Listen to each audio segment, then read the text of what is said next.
పశ్చిమ గోదావరి జిల్లా పాలకొల్లులో అన్నా క్యాంటీన్ను మంత్రి నిమ్మల రామానాయుడు ప్రారంభించారు.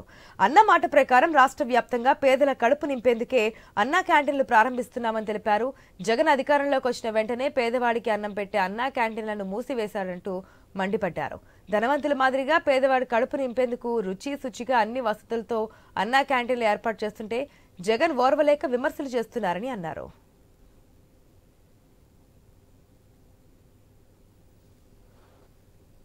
వాడికి పట్టెడు అన్నం పెట్టి కడుపు నింపేటువంటి అన్నా క్యాంటీన్ని ఈరోజు ఆంధ్రప్రదేశ్ రాష్ట్ర వ్యాప్తంగా మరి నిన్న చంద్రబాబు నాయుడు గారు ఈరోజు ప్రతి పట్టణ పరిధిలోనూ ప్రారంభించుకోవడం, అందులో భాగంగా మన పాలకొల్లులో కూడా అన్నా క్యాంటీన్ని ఈరోజు ప్రారంభించుకోవడం చాలా సంతోషం, చాలా ఆనందంగా ఉంది అని చెప్పి ముందుగా తెలియజేసుకుంటూ ఉన్నాం.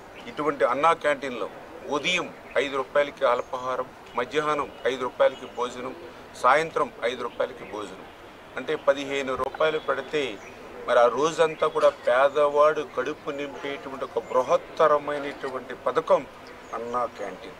కానీ దురదృష్టం, ఆ రోజు జగన్మోహన్ రెడ్డి అధికారంలోకి వచ్చిన వెనువెంటనే చేసినటువంటిది అక్కడ ఏదైతే ప్రజా వేదికని ఏదైతే కూల్చి విధ్వంసానికి శ్రీకారం చుట్టాడో ఆయన రెండవ విధ్వంసం అన్నా క్యాంటీన్.